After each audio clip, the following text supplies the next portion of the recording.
Hello friends, मैं नेहा आप सबका फिर से वेलकम करती हूँ literature is a mirror of life में।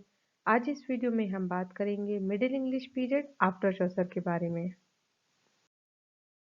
दोस्तों, इससे पहले हमने पढ़ा था कि मिडिल इंग्लिश पीरियड को 3 पार्ट्स में डिवाइड किया गया। Before Chaucer, age of Chaucer और आफ्टर चौसर। बिफोर चौसर और एज ऑफ चौसर का वीडियो मैंने पहले बना दिया है। अगर आपने नहीं देखा है तो उसका लिंक मैंने डिस्क्रिप्शन बॉक्स में डाल दिया है। आप प्लीज़ पहले उसे देख लीजिएगा। तो चलिए अब हम बात करते हैं आफ्टर चौसर के बारे में। दोस्तों, आफ्टर चौसर को एज ऑफ रिवाइवल के नाम से भी जाना जाता है और इसकी शुरुआत होती है 1400 एडी से और ये 1558 एडी तक चलता है। दोस्तों, इस एज को डार्क एज भी कहा जाता है और डब्ल्यू एच ऑर्डर ने इस पीरियड को अ लॉन्ग बैरन पीरियड भी कहा, क्योंकि दोस्तों ये एज एक ऐसी एज थी कि इसमें बहुत सारी चीज़ें हो रही थी। मीन्स इस एज में लड़ाई भी हो रही थी, वॉर लड़ी जा रही थी, डिस्कवरीज हो रही थी, नई नई चीज़ें इंग्लैंड में आ रही थी। लोग पुराने वर्क्स को फिर से रिकॉल कर रहे थे, उन्हें पढ़ रहे थे। तो का इन सारी जब ये इतनी सारी चीज़ें इंग्लैंड में हो रही थी तो लोग बहुत ही कंफ्यूज भी थे जिसकी वजह से, और इसी वजह से ही इस पीरियड को अ लॉन्ग बैरन पीरियड कहा जाता है।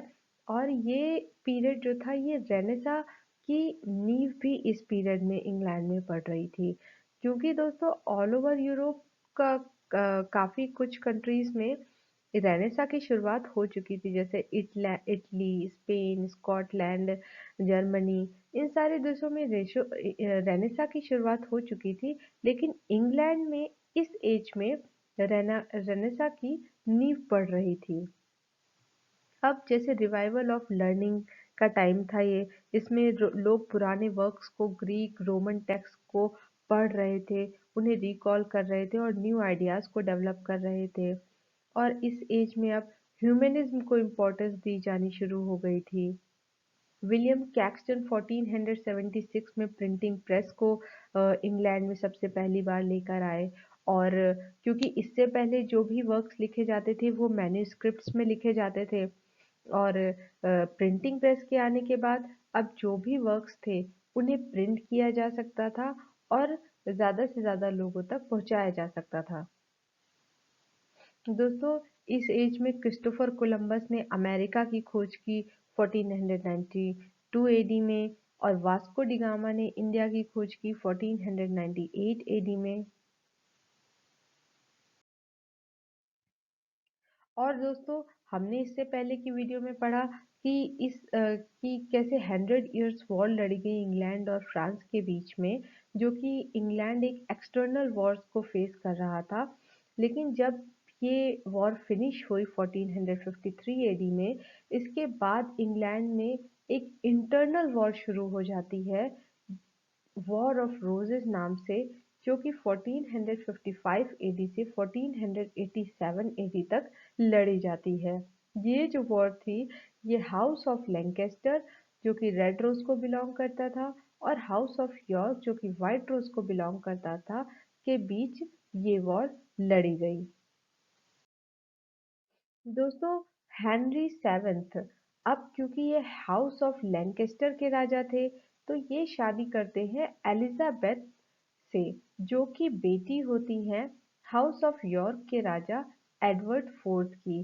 तो जब हेनरी सेवेंथ एलिजाबेथ से मैरिज कर लेते हैं तो इन दोनों हाउसेस के बीच की जो लड़ाई है वो यहीं ख़त्म हो जाती है, और इसके साथ ही हेनरी सेवेंथ इंग्लैंड के सबसे पहले ट्यूडर किंग बनते हैं। अब हेनरी सेवेंथ और एलिजाबेथ का जो बेटा होता है हेनरी एट्थ, वो इंग्लैंड का राजा बनता है। अब हेनरी एट्थ ये 6 मैरिजेस करता है, क्योंकि इसको बेटा चाहिए होता है, बेटा चाहिए था, और इसके अकॉर्डिंग मीन्स जो बेटियां हैं वो सिर्फ उनका काम है केवल शादी करना और घर संभालना। तो जब ये पहली वाइफ से इसको जब बेटा नहीं होता तो ये सेकंड मैरिज के लिए चर्च से परमिशन लेने जाता है। तो दोस्तों, क्योंकि पहले ऐसा होता था कि जो भी राजा है उसे अगर कोई भी डिसीजन लेना है तो उसे सबसे पहले चर्च या पोप की परमिशन लेनी होती थी। उसके बाद ही वो कोई डिसीजन ले सकता था। लेकिन जब सेकंड मैरिज के लिए पोप हेनरी एट्थ को मना कर देते हैं, तो हेनरी एट्थ इस बात से नाराज होकर एक नया नियम बनाता है, एक्ट ऑफ सुप्रीमेसी, जिसमें ये अपने अपने चर्च एंग्लिकन चर्च का निर्माण करता है। अब इस एंग्लिकन चर्च का जो हेड होता है वो एक राजा होता है, जो कि अब कोई भी डिसीजन ले सकता है, उसे उसके लिए किसी चर्च या पोप से परमिशन लेने की जरूरत नहीं। आइए अब बात करते हैं हेनरी एट्थ की वाइफ के बारे में। हेनरी एट्थ की जो सबसे पहली वाइफ थी कैथरीन ऑफ एरागन, उनसे उनको डॉटर हुई मैरी फर्स्ट। फिर जो दूसरी वाइफ है एनी बोलेन, उनसे डॉटर हुई एलिजाबेथ फर्स्ट। फिर थर्ड वाइफ जैन सेमोर, इनसे जो उनको सन हुआ Edward six. Then Anne of Cleves, Catherine Howard and Catherine Parr. इन तीनों से इनको कोई भी चाइल्ड नहीं होता। तो अब हेनरी एट्थ के बाद इंग्लैंड का जो राजा बनता है एडवर्ड सिक्स। अब एडवर्ड सिक्स ये प्रोटेस्टेंट को मानने वाला था, और ये जब ये रूल करता है तो ये बहुत ही बड़े लेवल पे कैथोलिक प्रैक्टिसेस को बैन कर देता है। और ये हेनरी एडवर्ड सिक्स केवल 6 ईयर तक इंग्लैंड में रूल करता है, और इसके बाद इसकी डेथ हो जाती है। अब हेनरी एडवर्ड सिक्स के बाद जो क्वीन बनती है इंग्लैंड की, मैरी फर्स्ट। मैरी फर्स्ट दोस्तों ये प्रोटेस्टेंट कैथोलिक को मानने वाली थी, क्योंकि इनकी मदर कैथरीन ये कैथोलिक होती हैं। तो मैरी फर्स्ट ये कैथोलिक्स को मानने वाली थी, और ये बहुत ही बड़े लेवल पे प्रोटेस्टेंट्स को एग्जीक्यूट करवाती हैं अपने रूल टाइम पे। तो इसीलिए इनका नाम पड़ जाता है ब्लडी मैरी। और ये केवल 5 ईयर्स तक इंग्लैंड में रूल करती हैं, इसके बाद इनकी डेथ हो जाती है। अब मैरी फर्स्ट के बाद इंग्लैंड की जो क्वीन बनती हैं वो है एलिजाबेथ फर्स्ट। अब एलिजाबेथ फर्स्ट के आने के बाद इंग्लैंड में एक पीस का माहौल बनता है, क्योंकि ये कैथोलिक और प्रोटेस्टेंट दोनों को ही सेम मैनर में अलाउ करती हैं, और इंग्लैंड में एक शांति का माहौल आता है। अब हम बात करते हैं लिटरेरी वर्क्स की। दोस्तों इससे पहले आपने देखा होगा कि मैंने किसी भी वीडियो में किसी फीमेल राइटर के बारे में बात नहीं किया, क्योंकि ये एक ऐसा पीरियड था जिसमें फीमेल्स को केवल इसलिए एक फीमेल्स के लिए पढ़ाई लिखाई ज़रूरी नहीं समझी जाती थी। उनके के लिए केवल शादी करना और घर संभालना ही ज़रूरी समझा जाता था। पर उसके बावजूद भी कुछ फीमेल्स ने ये तय किया कि वो सिर्फ घर नहीं संभालेंगी, वो कुछ अमेजिंग वर्क्स को भी लिखेंगी। तो आइए उनके बारे में जानते हैं। जो सबसे पहली राइटर है वो है जूलियाना बर्नर्स, और उनका जो फेमस वर्क है the book of Saint Albans. जो अदर राइटर है वो है क्रिस्टीन डे पिज़ान। उनका जो फेमस वर्क है the book of city of ladies, and the other work is the treasure of the city of ladies. Margery Kempe. Margery Kempe का जो work है the book of Margery Kempe, ये English language की सबसे पहली autobiography बनी। Marjorie camp के बारे में एक सबसे इम्पोर्टेंट बात ये बता दें कि इनके 14 चाइल्ड थे, और ये पढ़ी लिखी नहीं थी। तो इन्होंने जो अपना ये वर्क था ये बोल कर लिखवाया था। अब बात करते हैं जूलियन ऑफ नॉर्विच। इन्हें मदर जूलियन भी कहते हैं, और ये एक नन थी और एक राइटर भी थी। इनका जो फेमस वर्क है वो है revelations of divine love. Now Elizabeth Paschen. Elizabeth Paschen ने कुछ लेटर्स और पेपर्स लिखे, जिनका कलेक्शन बनाकर पास्टन लेटर्स में इंक्लूड किया गया। अब बात करते हैं कुछ मेल राइटर्स की। रॉजर एस्केम।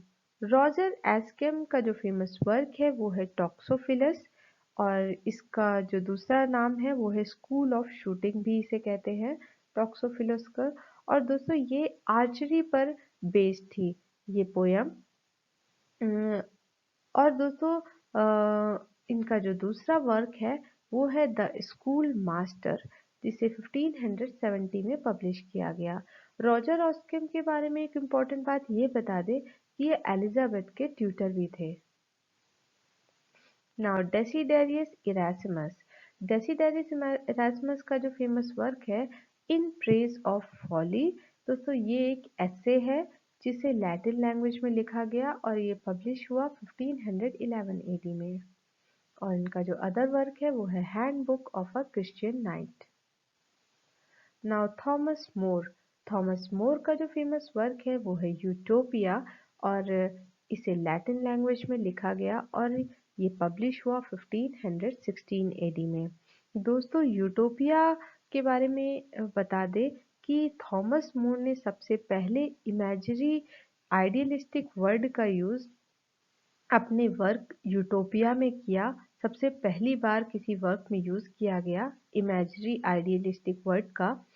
और ये यूटोपिया ये एक सटायर है यूरोपियन कल्चर और वेस्टर्न चर्च के against. Now sir Thomas Malory, इनका जो फेमस वर्क है वो है ले मार्टे डी अर्थर, जिसे पब्लिश कराया गया 1485 एडी में। ले मार्टे डी अर्थर ये किंग अर्थर पर बेस्ड एक पोएम है जिसमें किंग अर्थर अपने 12 नाइट्स के साथ राउंड टेबल में बैठ के होली ग्रेल का क्वेस्ट सॉल्व करते हैं। Now sir Thomas VAT and earl of सरे, इन्होंने इन दोनों ही राइटर ने मिलके पेट्रार्क के सोनेट का इंग्लिश लैंग्वेज में ट्रांसलेशन किया। दोस्तों पेट्रार्क ये इटली के एक बहुत ही फेमस राइटर थे और जब इन दोनों ही राइटर ने पेट्रार्क के सोनेट का इंग्लिश लैंग्वेज में ट्रांसलेशन किया, उसके साथ ही ये दोनों ही writer father of English sonnet कहे जाने लगे। अर्ल ऑफ सरे ने वर्जिल्स की एनेट को ब्लैंक वर्स में ट्रांसलेट किया। और दोस्तों अर्ल ऑफ सरे एक पहले ऐसे पोएट नहीं थे जिन्होंने ब्लैंक वर्स को में एनेट को ट्रांसलेट किया। इटली में इसका ब्लैंक वर्स में ट्रांसलेशन पहले ही हो चुका था। अब बात करते हैं टोटल्स मिसैलेनी की। टोटल्स मिसैलेनी को थॉमस व्याट, अर्ल ऑफ सरे जिनका दूसरा नाम हेनरी हॉवर्ड भी है और कुछ अदर राइटर्स ने अपनी पोएम्स मिलाकर एक कलेक्शन बनाया। 271 पोएम्स का एक कलेक्शन बनाया टोटल्स मिसैलेनी नाम से, जिसे सबसे पहली बार 1557 एडी में रिचर्ड टोटल ने पब्लिश किया। अब इंग्लिश चौसेरियंस की। दोस्तों इंग्लिश चौसेरियंस ये कौन थे?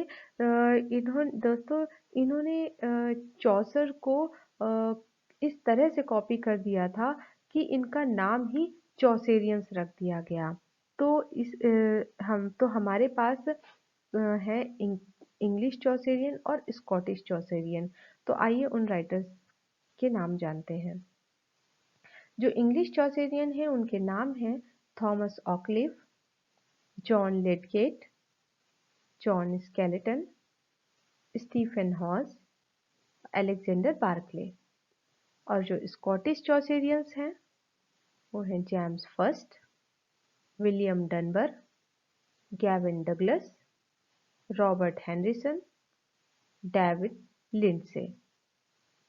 और जॉन स्केल्टन ब्रिटेन के सबसे पहले पोएट लॉरिएट बने। दोस्तों आज के लिए बस इतना ही।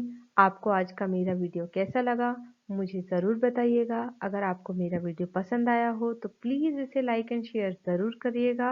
मिलते हैं आपसे अगले वीडियो में, तब तक के लिए bye bye and take care.